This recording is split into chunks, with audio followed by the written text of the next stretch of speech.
안녕하십니까. 농업토목기술사 강의 시간입니다. 오늘도 기알기쌤의 농토 특강 자료로 시작합니다. 네, 반갑습니다. 교수님, 오늘 다룰 주제는 경지정리 구획의 정의입니다. 수험생들이 기본을 다지는데 매우 중요한 내용일 것 같습니다. 먼저 경지정리와 구획이 각각 무엇인지부터 명확하게 설명해 주시겠습니까? 네, 아주 중요한 질문입니다. 천천히 설명해 드리겠습니다. 먼저 경지정리란 농지의 형태를 새롭게 바꾸고 농사에 필요한 기반 시설을 정비하는 사업을 말합니다. 그리고 구획이란 영농 효율을 극대화하고 생산성을 높이는 것을 목적으로 남은 설계된 필지, 즉 논이나 밭의 형태와 크기를 의미합니다. 결국 경지정리 구획은 농업 생산성 향상을 위한 핵심적인 토목 기술이라는 말씀이시군요. 이 구획을 설계하는 핵심적인 목적은 무엇인가요? 핵심 목적은 크게 두 가지입니다. 첫째는 영농 효율의 극대화입니다. 이는 농작업의 편리성을 증대시켜서 농민들의 수고를 덜어주는 것이죠.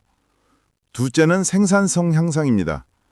특히 대형 농기계를 농지에 도입하고 최적화하여 기계화 영농을 실현하는 것이 가장 중요한 목표입니다. 그렇다면 이제 구획의 종류에 대해 자세히 살펴보겠습니다. 자료를 보니 경구, 포구, 농구라는 세 가지 구획 단위가 있는데 이들의 차이점을 설명해 주시면 좋겠습니다. 특히 기술사 시험에서는 이 면적과 급수, 완료 기준을 정확히 구분하는 것이 중요할 것 같습니다. 맞습니다. 수험생들이 가장 어려워하면서도 반드시 암기해야 할 핵심 내용입니다. 가장 작은 단위부터 살펴보겠습니다. 첫째, 경구입니다. 경구는 논두렁에 의해 경계가 구분되는 경작을 하는 최소 단위입니다. 면적은 0.3헥타르에서 1헥타르 정도이며 경계시설은 논두렁입니다. 급수 완료 기준, 즉 물을 대는 시간은 1일 이내로 정하고 있습니다. 둘째, 포구는 용수와 배수지거 그리고 농로에 의해 둘러싸인 구획입니다. 몇 개의 경구로 구성되는 단위이죠.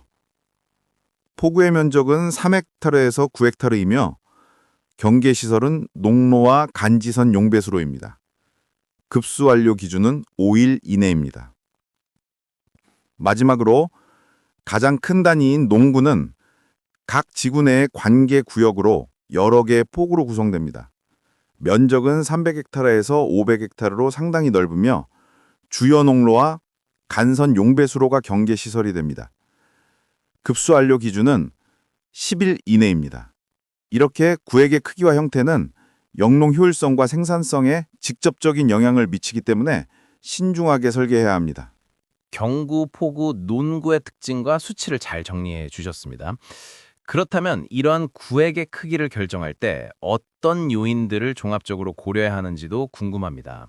구획 크기 결정은 농업의 미래를 설계하는 것과 같습니다. 네 가지 중요 요인을 고려해야 합니다. 첫째, 논기계의 종류와 규모입니다. 대형 농기계를 사용할수록 넓은 구획이 작업 효율성을 높입니다. 농기계의 작업 동선이나 회전 반경까지 고려해서 구획의 넓이와 길이를 결정해야 합니다. 둘째, 재배 작물의 종류입니다. 벼나 보리 같은 논농사, 즉 답작 작물은 물 관리가 중요하므로 배수와 관계시설과의 연계를 고려한 구획 크기가 필요합니다. 반면에 밭작물은 작목 특성에 맞는 토양 조건과 작업 편의성을 고려해야 합니다. 셋째, 지형 조건입니다. 경사도나 표고차 같은 지형의 특성에 따라 구획의 형태가 달라집니다.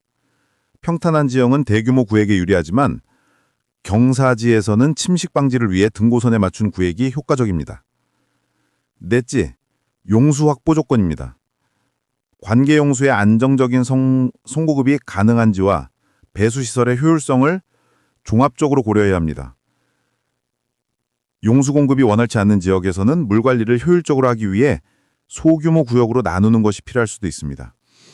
농업 토목은 단순히 땅을 나누는 것이 아니라 기계화, 물관리, 토양까지 모두 고려하는 종합 예술인 것 같습니다. 마지막으로 구획 설계 시 고려해야 할 실무적인 사항들에 대해 정리해 주시겠습니까? 구획 정리 방향, 용배수로 농로 토양 계량 등의 내용이 있습니다. 네, 실무에서 설계자가 반드시 생각해야 할 고려사항 역시 4가지로 정리됩니다. 첫째, 구획 정리 방향입니다. 주풍향, 일조량, 그리고 경사 방향을 고려해야 합니다. 이는 작물의 생육 환경을 개선하는 데 기여하며 농작업 효율을 증대시키는 데 영향을 미칩니다. 둘째, 용배수로 배치입니다. 관계 및 배수 효율을 극대화하는 방향으로 설계해야 합니다. 앞서 말씀드린 경구의 1일 이내 급수 완료, 포구의 5일 이내 급수 완료 같은 기준을 달성할 수 있도록 배치하는 것이 핵심입니다. 셋째, 농로 배치입니다. 농기계와 운반 차량의 통행이 편리하도록 계획해야 합니다. 농로의 폭과 포장 여부가 중요하며 구획으로의 접근성을 높이는 계획이 필수적입니다. 넷째, 토양 개량입니다. 토양의 분리적 화학적 특성을 개선하는 작업입니다. 객토, 심토 반전, 유기물 시용 등을 통해 작물 생육에 적합한 환경을 조성하는 것이 중요합니다. 구획 설계는 지속 가능한 농업 생산 기반을 구축하는 데 필수적이며 이 모든 요소를 종합적으로 고려해야 합니다. 교수님, 오늘 강의하신 내용을 다시 요약해서 정리해 주세요. 네. 오늘 강의의 핵심은 경지정리 구획이 영농 효율 극대화와 생산성 향상을 위한 토목 기술이라는 점입니다. 구획의 종류는 경작채소 단위인 경구, 0.3에서 1헥타르, 그리고 1일 이내 급수 완료. 논노와 용배수로로 둘러싸인 구획인 포구, 3헥타르에서 9헥타르, 그리고 5일 이내 급수 완료. 그리고 가장 큰 단위인 농구, 300헥타르에서 500헥타르, 10일 이내 급수 완료로 나뉘었습니다. 구획 크기 결정 요인은 농기계 종료, 재배작물 종료, 지형 조건, 용수 확보 조건 4가지를 종합적으로 고려해야 하며 설계 시에는 구획 정리 방향, 용배수로, 농로 배치, 토양 개량을 반드시 고려해야 함을 강조했습니다. 이 핵심 키워드를 중심으로 학습하시면 되겠습니다. 농업 토목기술사를 공부하는 수험생들은 오늘 교수님이 강의한 핵심 포인트를 반드시 암기하시고 답안을 작성하는 연습을 하시기 바랍니다. 오늘도 감사합니다, 교수님. 네, 수고하셨습니다.